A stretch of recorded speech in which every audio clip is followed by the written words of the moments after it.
And I think when you are yourself, you can bring everything to the role, because you're not having to pretend to think about, oh, what if I said there? I need to kind of hold that back. It's like it has allowed me to bring more to my role and achieve more for the business.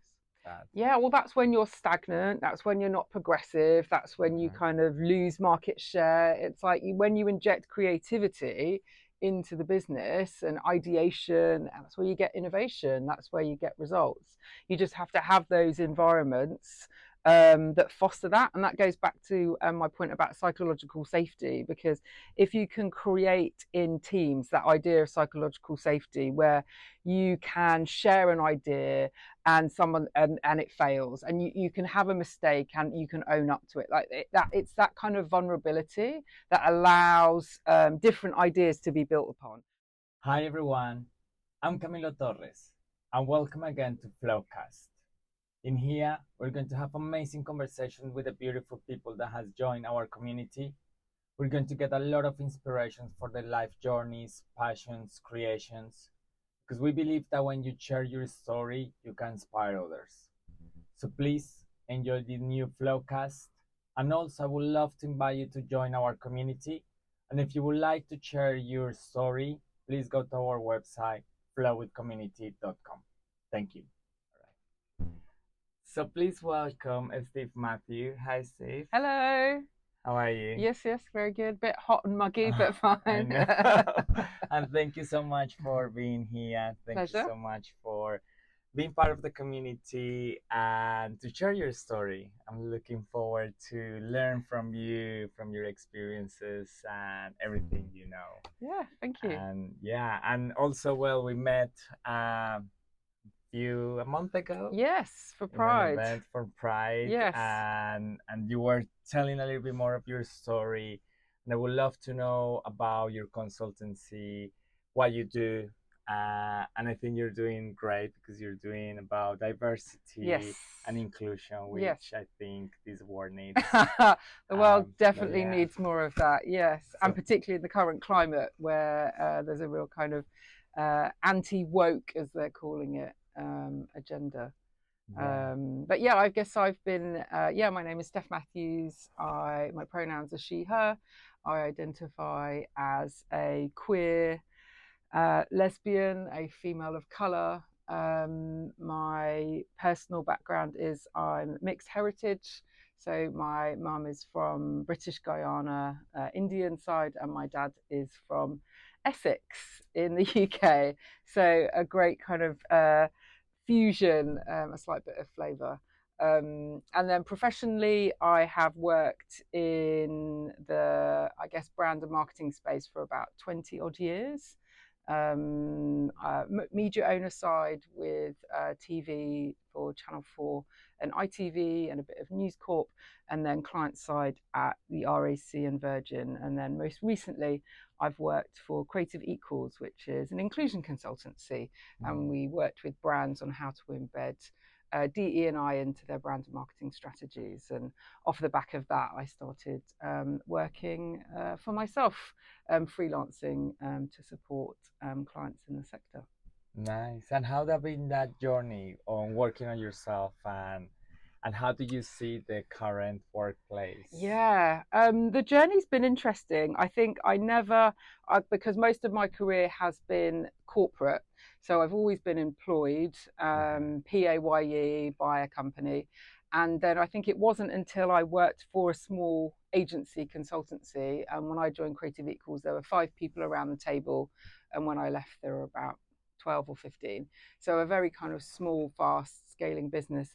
And I think it wasn't until I worked there that I realized you kind of have to wear many hats in a small business. There's less paperwork, less bureaucracy. And really what I loved about it was that anything was possible.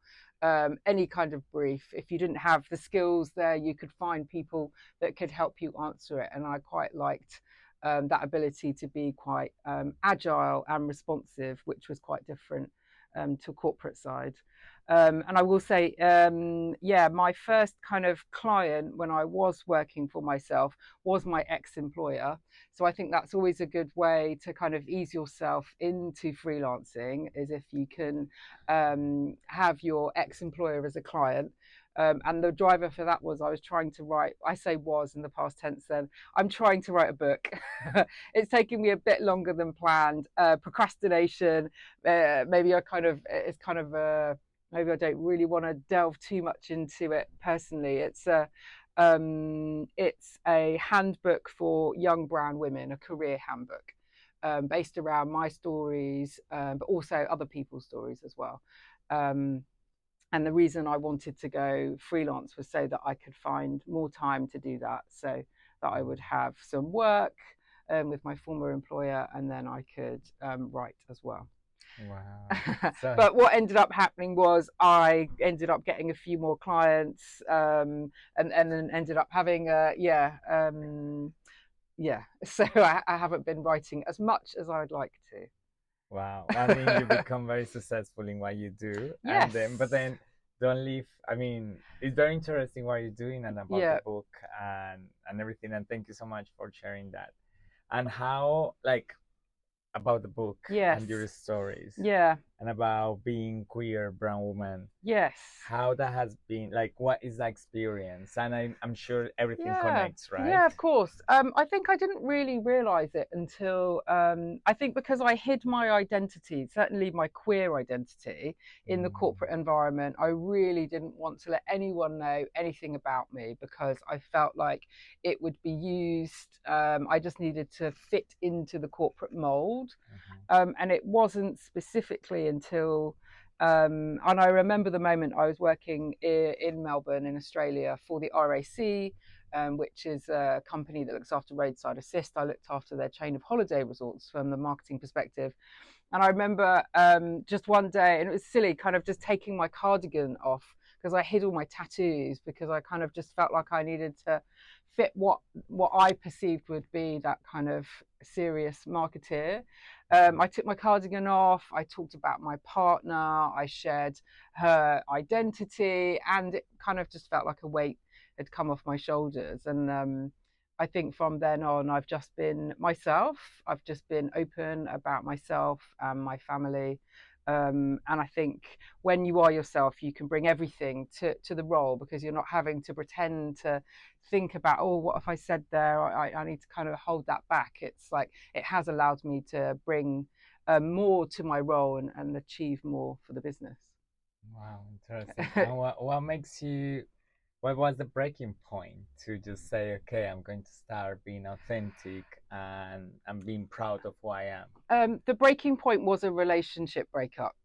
So my long-term partner, who was the reason I moved to Australia, we went traveling together, broke up with me, which is fine. But I think at that point I felt like I couldn't hide. I had to come back to the UK.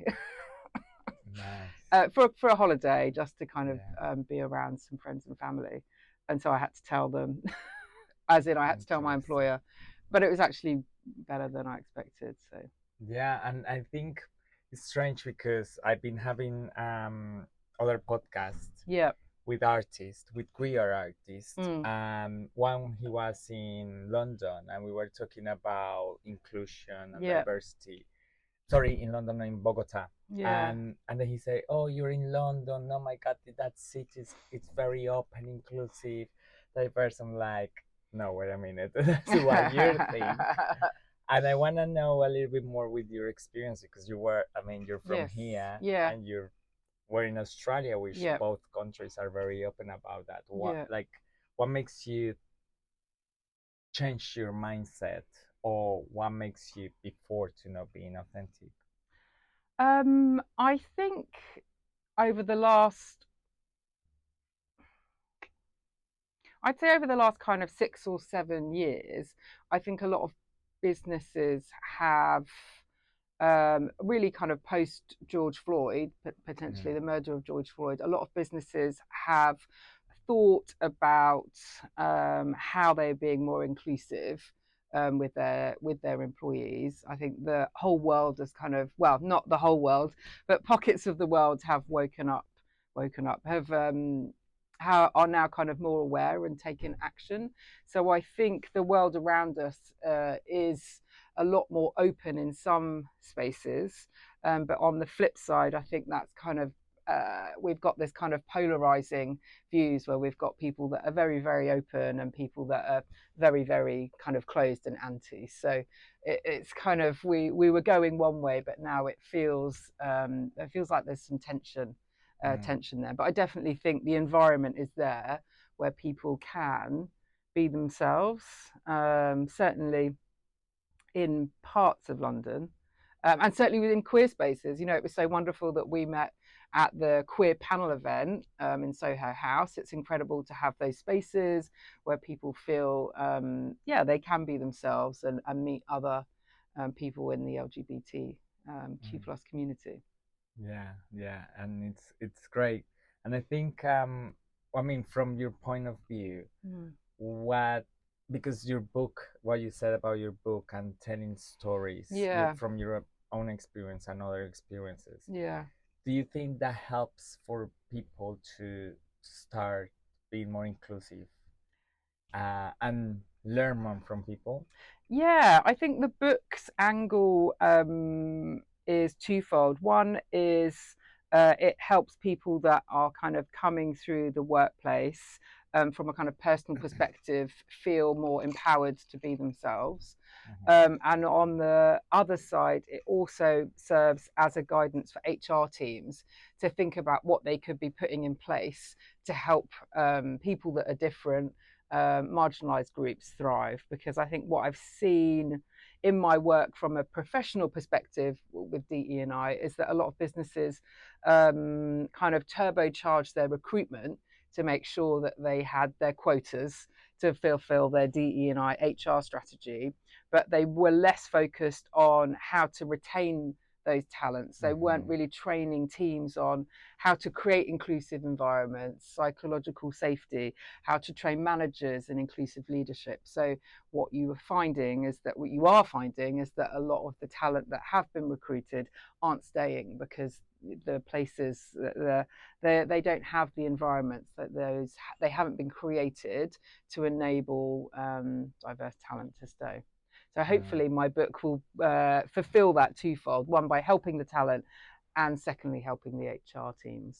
Wow, nice. Looking forward to see I know, me too. Me too. It was 2020 when I started writing it. I got into the semi-finals of a competition with Penguin, their Right Now competition, got access to an editor. So it gave me the validation that I could write it. I've just been the queen of procrastination. So I really need to get get writing, because I know it's my legacy and I know it's kind of what I want to leave to the world. That's nice. I love it. So great about your book, and I think it's an amazing creative expression that you're having. And with that, how do you think how creativity can help the world or workspaces to make it more inclusive and diverse? I mean, creativity is in all of us, and I think working in the marketing space, you can think that you're not creative if you're not like a creative that draws, or you're not a creative that kind of puts pictures together. But you can be creative in the way that you think, in the way that you kind of pull ideas together, and it's real diversity of thought. So the more different types of people that you have in a room trying to solve a problem, trying to achieve an objective, that's where you get the creativity, and that's where you get the new thinking and the new ways of seeing the world. It's a gift, really.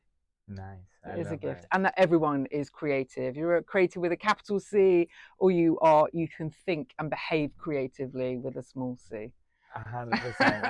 And that's also my believing and flow as well. Like, we're all creative and we need to light up that. Yeah. And lighting it up, I think we make more an inclusive world. And we just seeing others with a different eyes. Yeah. You're open to new ways, and you're not kind of stuck in a one way of doing things.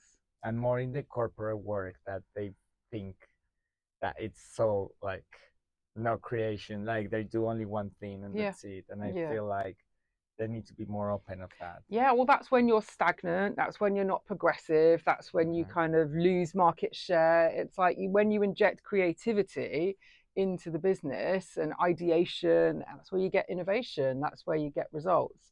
You just have to have those environments that foster that. And that goes back to my point about psychological safety, because if you can create in teams that idea of psychological safety where you can share an idea and it fails, and you can have a mistake and you can own up to it, like it's that kind of vulnerability that allows different ideas to be built upon. But because of the way that we are as people, and that a lot of corporates, people aren't trained as managers to allow and encourage those environments to thrive, because people feel like, oh, that's not the corporate way, then that is when you stagnate. But not everyone can do that, and that takes the leader and the manager that's able to create that environment.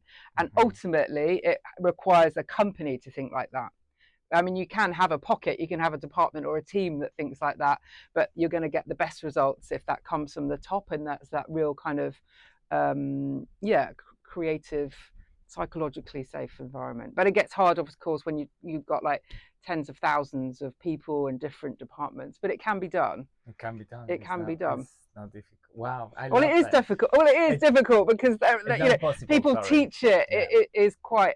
But once you retrain yourself to do that, and you can role model it as well. So you might not be a leader or a manager of a team, but you can role model those types of behaviors and make the people around you, your peer, feel safe. Yeah, I'm completely agree with you. I want to share an experience with my last employer. Yeah. That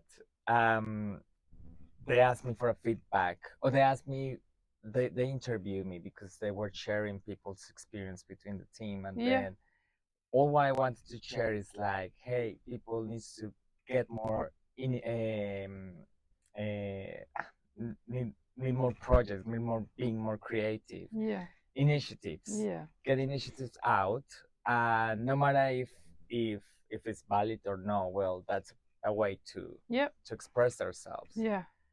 And that feedback never got released. So I get your point that maybe the management or the company, their mindset is not ready, or it's too ahead, or too scared of people, like, oh my god, no, this is going to become like everybody wants to be their boss. Everyone wants to be consulted. It becomes too hard in a corporate environment. The old way of doing business was that you had, I can't remember what it's called, but the manager, there's a name for it, it's gone, but where the manager kind of says this is what you need to do, and people kind of do it. But I think the way that it's going now is it's kind of flatter structures. Everyone's opinion is valid. The person that's the most junior has an opinion that is as valid as the most senior. And when you have an environment where that happens and everyone's voice is respected and heard, and then someone kind of makes the final call, that's when you get that innovation, that creativity. And actually, I remember hearing about Netflix. They have a concept where they pull together different project teams, people from around the business, and they have a different captain for each project. And what the idea is that everyone has a view, everyone is welcome to have that view, but the captain's final say, it is the final say. And I really liked that, because often in corporates you just have one department, they roll out that project, and then they roll out another project, and it's always the same department head. But I love the idea of bringing together different project teams, because you're getting different perspectives. Creativity will be allowed to flourish, but then you also have that psychologically safe environment where everyone can speak, but then someone has a final say. But that captain is always different, so everyone gets an opportunity. So I thought that was a good example of allowing creativity to foster by ensuring that everyone's voices are heard. Yeah, But 100%. not everyone wants to hear everyone's voices because they think in that old way of kind of hierarchical, where it's, you know, it's one person's view and the rest have to conform. But it's nice that you and we all can start that journey Yeah. in some workspaces. Well, yeah, you can role model it. 100% Yeah. you can role model it if it doesn't exist Exactly. in your business or your team. 100%. Yeah. Wow. Thank you so much for all this knowledge. And to end your first Flowcast, I would like to ask you 3 questions. Yeah. Quick questions. Yes. You can answer with one word or one sentence. So the first one is, what is creativity for you? Ooh, creativity for me is diversity of thought and perspective. Wow. I love it. Never had that. Because I'm creative with a small c. Yeah, I like it. I like it. Love it. Maybe think a lot. So yeah, wow. Different perspectives allows different ideas and different ways of approaching things. Love it. All right. Okay, so what is your current creative expression? Wow, it's the lapsed book, isn't it? It's the lapsed book for young queer brown women, which I will get back into because it's my creative expression. And I feel like, I mean, I know you have a deadline maybe, but enjoy it as well. When you enjoy it, then your ideas will just reflect a lot in the book. Yeah, I think I had started to not enjoy it. They say writing is in the practice of every day. So a lot of people kind of say, even if it's just like half an hour every day, you need to get into the practice because half the battle is just turning up to like the page. Right. I know, and I failed because I'm not doing it every day. I'm sure we will have it. We will have it published, I'm sure. And the last one, what the word flow means for you? Peace. Nice. Wow, I would like to know a little bit more about that. Well, there's an idea, I can't remember the originator of the idea, but it's that when they say when you're writing and when you're in it's when in your flow and everything kind of shuts out and you're just focused on that task, and that would bring peace. For me, that would bring peace because I think about writing when I think about flow. Nice. Wow. Thank you so much. Thank you. Thank you very much. I love it. And thank you. Here is Flow too. Just continue sharing your stories and your knowledge. I'll come on your podcast when I've got my book launch. Yes. How about that? Yeah, you can hold me accountable. That would be amazing. We'll love that. Okay. Thank you for listening. Thank you. Bye.